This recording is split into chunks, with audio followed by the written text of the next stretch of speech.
Yeah. We're just bozos on a bus. So today's So what you're saying is that you're not a pillar? We're going to leave that one alone. That's a throwback. So today's topic is mind-body connection. And the reason why we have Anke on is because Anke engaged in a project.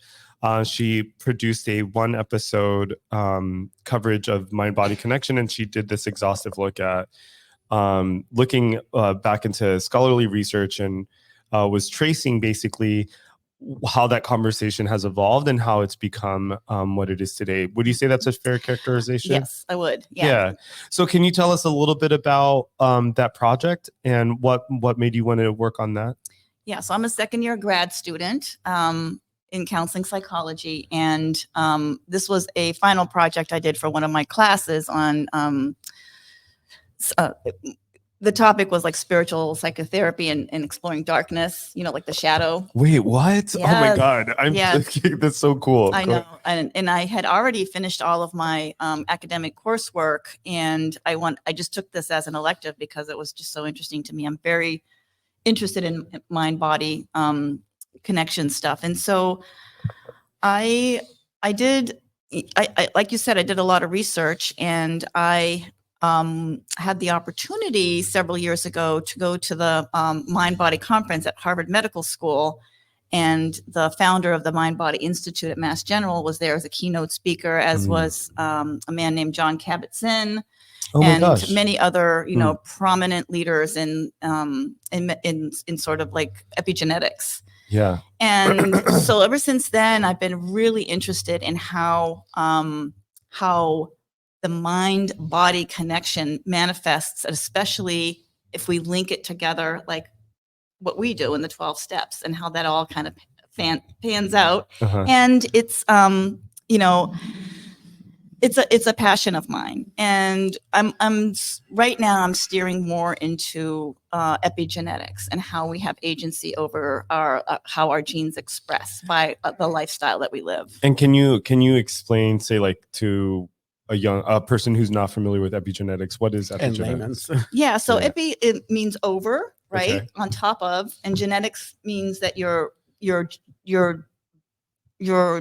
I don't know, your bio makeup, like what you get from your mom, your dad, those genes and the ingredients. The ingredients, right? And so we all have some genes that express and some genes that don't express. And we have recessive genes and dominant genes, and it's all part of this how we're made up. And so in terms of expression of genes, like there's a connection with stress and disease, right? And so that's mainly what I'm interested in. And during my years as an occupational therapist, I've seen every single manifestation you can imagine on how some people's genes express in a certain way that creates disease because of either trauma or chronic stress. And one of the things that comes to mind really quickly is diabetes type 2. Oh, right. Which is like a lifestyle disease, right? We call it, because as I drink my sugary coffee. Well, and that's another thing. Right. It's like we live in a culture where we're bombarded with advertisements, and then there's the big sugar and the food industry, keeping us hooked on all these ingredients that aren't good for us, processed foods, and that also contributes to how the mind body expresses, right? How these genes express after a while. Yeah, one of the interesting things that I think about epigenetics and its connection to stress, or just stress in general, and how stress affects our lives, is that excuse me, that when we think of epigenetics and we're thinking about the things that express. So another way I think of this is like, if I'm making a cake and I put certain ingredients in that cake, there's certain ingredients that might stand out, right? Especially if it's a fancy cake. And, there's certain things that can impact whether or not the cake rises. So, for example, if you're in high altitude, maybe you're right, like certain things might, it might impact whether or not like the cake can, rise all the way. And so the takeaway being that with my understanding, the simplest understanding that I have of epigenetics is how does the environment impact what is expressed, right? And so, for example, when you have, when you're, when a person is inside, they're an ovum, they're inside, a woman's pregnant and she has certain stressors in her life, there are different things that can impact the certain expression of different genes. Absolutely. Right. And so, but going to the connection to say like things like diabetes or stress in general is that we see this with a lot of people in recovery who, when they have a lot of stressors growing up, be it trauma or trauma, which is, manifests in a bunch of different ways, that has a way of also impacting the mind-body connection. Absolutely. Yes, for right, sure. Yeah. Right. Yeah. And so can you give us like a kind of like a rundown, kind of like in a brief way, what are some of the things that you discovered along the way in your research that you think relate to recovery specifically?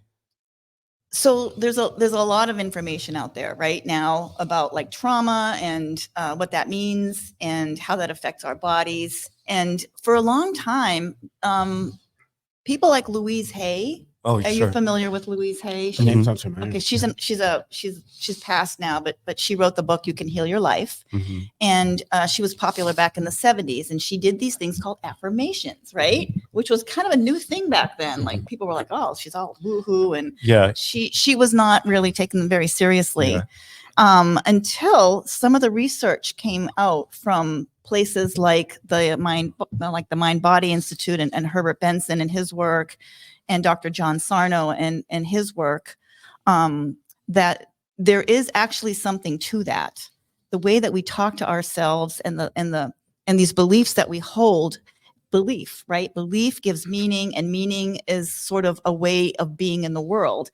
And what we subscribe to eventually, we manifest, right? I know that sounds woohoo, but there are certain biomarkers now that we see in research where we can substantiate what Louise Hay has proposed. Can I pause you? Yes. And I feel like there's a direct connection between what you're describing and what people find in the fourth step, right? A lot of what people find in the fourth step has to do with beliefs. Yes. Right? Beliefs of themselves, beliefs of other people. And there's this way, I'm bringing the connection to fourth step to make it more tangible, I think, for folks who may struggle with substance or process addictions, that, this idea that we might have a belief, and who put those beliefs there, right? I think that's part of it too, which some of that can come from the environment, like the kind of society at large, or it can come from microenvironments, so like relationships with our parents, or trauma, right? Trauma. And I like that you brought that up, because I do believe that if you're working a 12-step program, right, you have the opportunity to reset your genetic code, believe it or not. And I'm saying that because it's true. But is that a spiritual awakening? Yeah. Well, yeah. Yeah. A psychic change. A psychic change. Yes. Yeah. I do say more about that. I do believe that. Okay. So let's think about trauma, right? And let's think about if you've got the trauma, chances are there's a resentment there. Am I right? Ooh, I need to chew on that. If there's a trauma, there's probably resentment. Whether let's say it's conscious or not, there's a resentment there. If you've got especially complex childhood trauma, I do believe that's true. So if we're going through our fourth step, we've surrendered, we've done 1, 2, and 3. We're writing out those resentments, but we're also looking at where have I been selfish, dishonest, self-seeking, or afraid, right? So we get to sort of unpack that trauma and then have agency over it by virtue of doing the fourth step. Can I pause you there? What I love about the way you're describing it is that when you take a traumatic event or a resentment and you parcel it out, you break it up that way, you're adding nuance to something that at one point felt very concrete. Yes. Go you ahead. have an opportunity to reframe that experience and have agency over that. Whereas before, if you have trauma, And as we know, trauma resides in the body. If you're familiar with the work of Mr. Vanderkolk, who wrote the book, the body keeps the score. Yes. Mm-hmm. So it lives inside us. But once we have the opportunity to write it out, it's on paper, it comes out, right? And we get to dissect it. We get to reframe it. We get to look at it and have agency over it. Like, where was I afraid? Right. And that I feel like that place where you find that agency, that's when the healing starts, because you got something to grasp. I have always talked about, I tried to change like language, like I didn't use good or bad or whatever. I just said high or low. And this is 4-step stuff. When I got to the point where I realized that I had a part in everything, that was empowering and esteemable. Right. Because all of a sudden it's like, whoa, it's like, it may not have been my highest choice, but it was my choice. Yeah. And getting to that place where you realize, oh, whoa. So I wasn't just a innocent bystander, or I wasn't just observing, I was participating. You were not a victim. Yeah, I wasn't a victim. Yeah. One of the things that I absolutely love about the 4th step, at least when I think about myself, is that up until that point, it was everyone's fault. Yeah. It was the world. The world was unfair to me. If only. And so I had all of these reasons. And so the second I did a 4th step, and for folks unfamiliar with 4th step, basically what you're doing is you're taking a fearless moral inventory of yourself. All that means is you're looking at all the things that have hurt you, and then you're trying to look at, making then the connection between what's yours and what belongs to the world, Yeah. So that's as simple as I can put it. And so what's great after I did the 4th step is that no longer was I defenseless, because I had something that was mine that I could hold on to, right? Mm-hmm. And that's where the change came from. So one of the things that's on my 4th step, for example, which is rooted in beliefs. I love what you said about if there's trauma, there's a resentment there. Mm-hmm. That's so good. I'm going to take that home with me. Well, every time when I'm trying to explain the idea of a resentment to my sponsees, I'm like, think of those things that, when you think about it, does it still affect you? Right. Because if I've made peace with something, I don't. It could be on a billboard in front of me, and it will not affect me. That's right. As opposed to reliving the resentment, because you can feel it, right? You can feel that anger come up or that pain come up, right? So we're reliving that, and that's what Vanderkolk says when it stays in you, but through the alchemy of writing it out and looking at it, you have just freed yourself, right? That's right. So what you're saying is, like, for those of you, like I have shown up here at the club and I've seen people doing 4-step work on their computer. I don't let I'm old fashioned. Yeah. Let's write that down. Yeah. Let's put pen to paper, and you can put it on the computer later for preservation, but let's get all of that. Anyway, that was just my sidebar. No, I love your sidebar. But Anke, can I go ahead? Yeah. No, I was just thinking as you were saying that, it's true, because there's this thing in our nervous system called the corticospinal tract, which governs fine motor control, and it's a direct connection to our brain. So you're actually, this is a tool. Like you're letting it out. Like Mr. Miyagi, it's like paint up, wax on, wax off. So you talked about how there was that beliefs that was one of the first kind of connections between mind body was beliefs. Right. Okay. And then what came after looking at beliefs? Was there something else you wanted to add to that?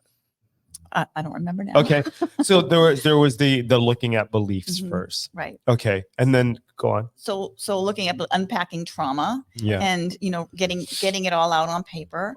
And then, after you have gotten it out and you're telling another human being your experience, and you're moving on, by the time you get to the 9th step, it says in the book somewhere, I don't remember where, but it says, at this point we've digested some good chunks of truth about ourselves. So you're getting to know yourself and your own mind body better, right? At this point you're armed with knowledge. It's that piece right after it's the piece right after the 5th step, like when you say go, where I thought the 6th and 7th were super simple, where it's now you've taken this stuff in, but now go and process it and figure out.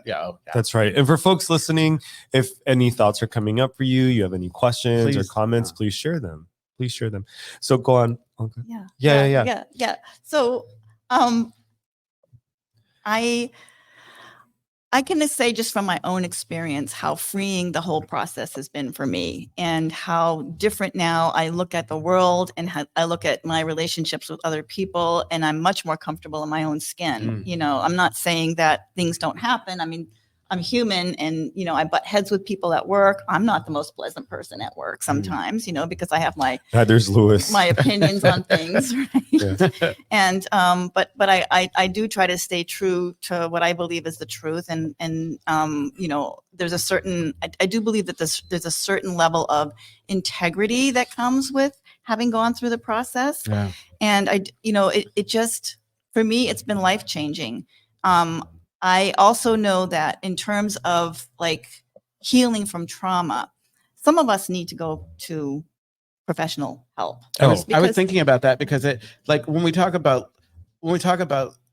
apply what you were talking about to the steps, it's in my mind, a lower level of trauma that maybe can be addressed without going to someone who because I always think, especially when we drive up on the 4-step, when I drive up on the 4-step with a new sponsee, I'm on, okay, so I'm going to be rattling this cage and bringing out stuff that we maybe thought we never have to address again.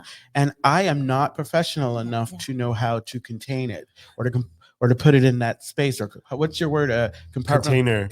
Yeah. And go ahead. And this is, and I'm like, this is the time when, if you aren't already thinking about outside help, that you want to kind of start engaging, because it can be the marriage of doing the work with a sponsor and then continuing the harder stuff with the therapist can be life altering. Yes. And I strongly believe in therapy, because there is some trauma that really we're not qualified. We're not qualified. I mean, working with a sponsor. Well, when you say we're not qualified, what do you mean? I as a sponsor, right? Yeah, that's what I mean. In a professional context, at some point, I'm going to be doing it professionally. But as a sponsor, I am not the person, right? That's right. Because there's childhood trauma, there's sexual abuse, there's physical abuse, there's all kinds of stuff that really should be brought to a clinician in order to process. That's right. We don't want to do more damage if we're not. I want to get your opinion on something. Okay. So I also have a comment. Oh, we have a comment? We have. Let's see that comment. Oh, what J-Lo. So I believe my relationship to my trauma has changed as a result of working a 4-step. Having the awareness that I do now post 4-step has lowered the intensity and reactivity to situations that used to really trigger me. Outside help has played a major role in this. Absolutely. Thank you for that, J-Lo. Thank you. J-Lo is just representing from behind us. Yeah. Well, what I love the most about this is that it's basically a testament to what it's like, what can happen when you do the work. And doing the work is not easy. It's uncomfortable. So to my question, I want to get your opinion, both of you, on this. Is so one of the things that I've noticed over the last few years is that there are people who come in and they do the work, but they're chronic relapsers, right? And what I've noticed about all of those people is that if you hear their stories, it is clear that they're carrying a lot of pain with them, right? And you can tell those people, hey, you'll get through this, right? And you can tell them, you know what, maybe you need to see a therapist. And sometimes they will and sometimes they won't, right? I know one person in particular, they started doing therapy, but they were even resistant to the therapy. So I'm wondering, and I know y'all have seen these type of people too, what are your thoughts about that? Do you have any solutions or ideas or thoughts? Well, I would say that I have to remind myself sometimes that they too have a higher power. That's right. And I'm not it. And I have to sort of turn things over to their higher power sometimes, because if I've said, hey, get yourself to a meeting, or hey, I can meet you for coffee, or maybe you need outside help, and I make suggestions and they're not taking it, it's their right not to take it. And sometimes they have to play out their own destiny, whatever that is. And it's not for me to say what's right or wrong for that person. Maybe their destiny is to not get sober. I don't know that, but I do pray and I do hope for anybody who is struggling with alcohol and or drugs or process addictions or whatever it is, food addictions, it's my hope that people get better because we have the tools, right? We have them. Right. And it's heartbreaking to see people struggle like that and continue to come in and out. It really is. But everybody gets to make their own decisions about that. That's right. Yeah, I don't have much more to add to that because I believe my sponsor is constantly reminding me that, everyone has a higher power, and I need to let that process play out. But what I was thinking about, like, to that is like, when we talk about like some people are constitutionally incapable, and it goes deep because whatever it is, it's so much. And for me personally, so that I allow people to have their humanity, I'm constantly thinking, we don't have to do anything we don't want to do. Mm-hmm. I may not agree with it, but it is not for me to decide that somebody should have what I have because I think it's right for them. Thank God, because if I had control over, I would have a velvet rope at the door with a list of like, you can't come in because I don't get sober, but you can't get sober. You can get sober. I am so grateful that I don't point. make decisions for other people. That is such a good point. It reminds me of a thing that I learned when I was a young occupational therapy clinician in my first job at St. John's Hospital in Lowell, Massachusetts, and we were getting hip patients out of bed post-op day one, me and this physical therapist who I adored. His name was Stephen. And, Stephen had been around a little bit longer. We have a Stephen too. Oh, yeah. Sorry, go on. So Stephen had been around a little bit longer than me. And anyway, I would get horrified, because the hip patients in particular had certain protocols and hip precautions they were supposed to adhere to when they got out of bed, and some of mine wouldn't do it. And I'd be horrified, and I'd run to Steve and I'd say, "This is so and so in room such and such. She didn't follow the hip." And I told her, and he said, "I'm going to tell you something that I hope that will stick with you for the rest of your career." And he said, "Everybody." And I mean, everybody has a right to make their own bad decisions. Mm. And that was like a light went off, in my head. I'm like, oh, okay. And at that point I realized that I can say my stuff. I can be the clinician. I can document things and present them, but everybody has agency over their own life, including people who are chronic relapsers. Right? That's right. There's this story that's told by Ram Dass, R.I.P., where he said there was this man who had a son who was a paraplegic, and he wanted to protect his son from people who would gawk at him and people who would say things to him, right? And so he asked Ram Dass, what should I do? How can I better protect him? And Ram Dass said, we all have our own life's curriculum. We can't protect people from the lessons they have to learn. Yes. And that's very hard for me. I think in part because who wants to see loved ones suffer, but I have to believe on some level that everyone does have a sense of what's right and wrong. And when they don't have a sense of what's right and wrong for themselves, and by right and wrong, let me make that more nuanced. The things that they know will benefit them, right? Like eating and sleeping, right? And not eating and sleeping, right? Mm-hmm. And if they aren't able to make that distinction, then they truly are constitutionally incapable. Absolutely. I remind myself that, my beliefs, everything that I am, I can't take that and put it on somebody else and then judge them based on that. That's right. I have to kind of remember that what I think might be good or bad, if I'm using good or bad, may not be for other people. And knowing that, I mean, I get to find my peace and my peace of mind a lot sooner, knowing that I'm in my loop. I don't have to worry about how the world's working over for Anthony, because I know that I'll be, You guys sound like you're black belt in Al-Anon. I just want to say right now. I am in Al-Anon, but I haven't gone to a meeting in over a year. I'm in other programs. I'm in other programs. Yeah, I've recently acknowledged that I have Al-Anon stuff, but I refuse to go to a meeting. I've also been in therapy all my life. Exactly. There was something else here that I wanted to point to, but I can't remember. But Anka, you had another thought? Just, I was thinking of like things like inflammation, right? Oh, sure. And how, stress can exacerbate inflammation in the body, and things like diabetes is considered inflammation, kidney disease, heart disease, obesity, all those things are considered inflammatory responses. Mhm. And I always think that this is another result of trauma. Like when people, for example, use food.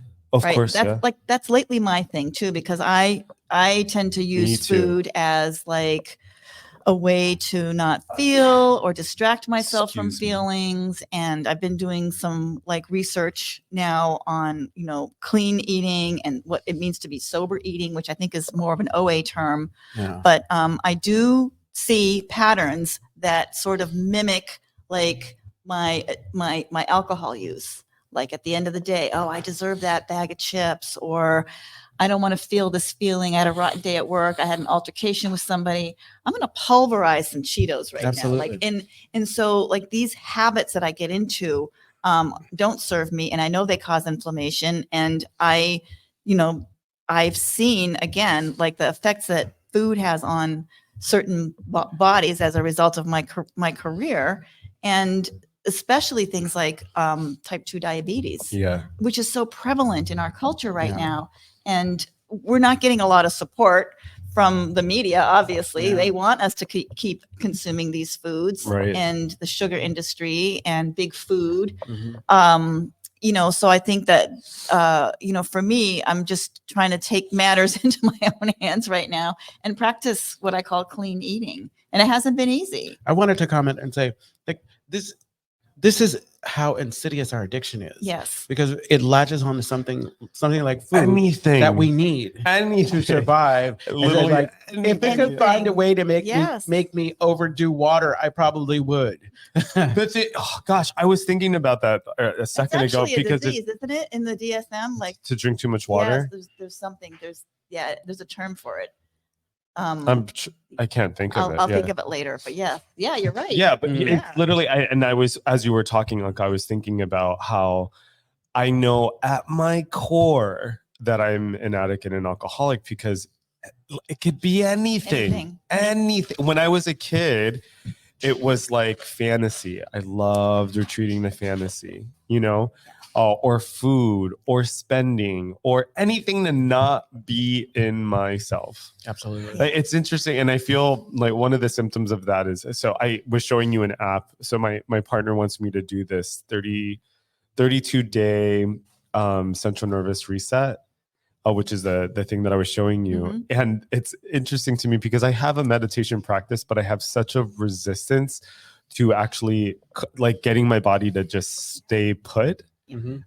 Which to me is always how my addiction has manifested. Like anytime that I've had a relapse, and thank God I haven't had one recently, there's always some type of discomfort, right? There's always this kind of like frantic vibrating that's happening in my body and the only way, and the solution is always outside of myself.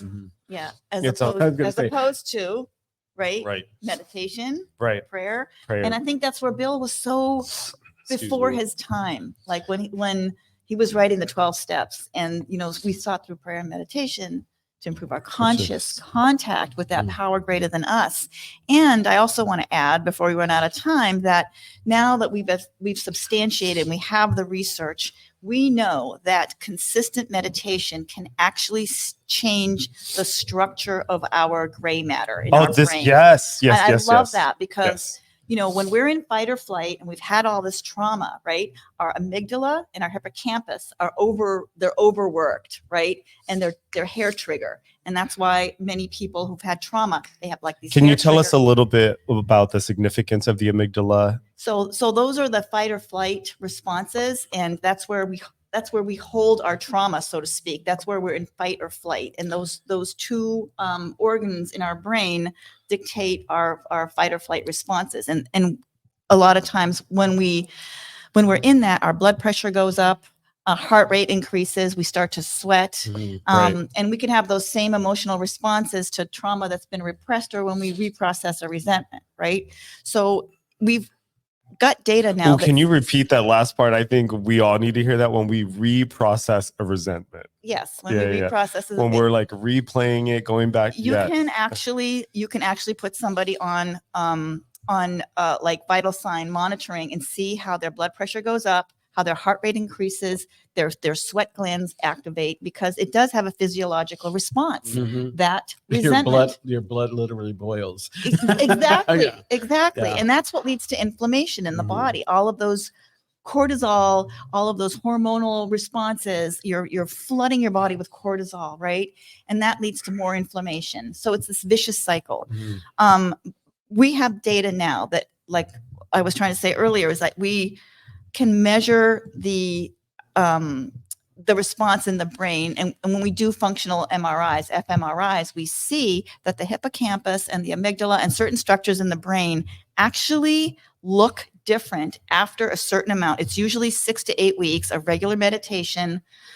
The hippocampus and the amygdala start to grow like this other layer. There's an additional layer, which gives us pause. Like when before we could react, like certain responses, like the Pavlovian response to trauma or whatever. Now we have the ability to say, wait a minute, I'm going to take a step back here. I'm not going to like lash out. I'm going to breathe. I'm going to go talk to somebody. And that's the benefit of meditation. That's why I was saying Bill was ahead of his time. Right. Like this is an alchemy. This is a way to really change our outlook on life, and really, like those words in the book come true, the promises, and the promises, it's after step 9. If we have been painstaking about this part of our development, it's after the 9th step, when we've gone and we've made restitution and we become, again, part of the human race. That's so beautifully said. That's so beautiful. Thank you so much for that, Anka. The only thing that I would add is that, and it doesn't have to be an hour-long meditation or a 5-minute, that you can really start with 5 seconds. All it takes is to have the willingness to do something different during those moments when you feel like so charged. You can just say, for 5 seconds, I'm not going to react. And that's, I love that. And that's where it can start. Yeah. Yes. And even Eckhart Tolle says one conscious breath is a meditation, right? That's when I was first learning meditation.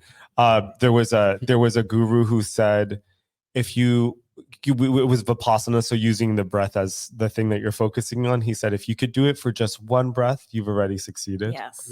If you can bring your attention to your breath just for one breath, that makes me feel good, because I've been like, I'm one of those folks that thought I had to, if I was going to do meditation, it would have to be Vipassana. Yeah. I'd have to spend a whole weekend quiet and breathing. Just quickly, before we start winding down, did I ever tell you either one of you about how, like, when I first started doing meditation, so on my birthday, I remember I was like, I'm sober now and I'm going to do an all-day retreat. Did I ever tell you about this?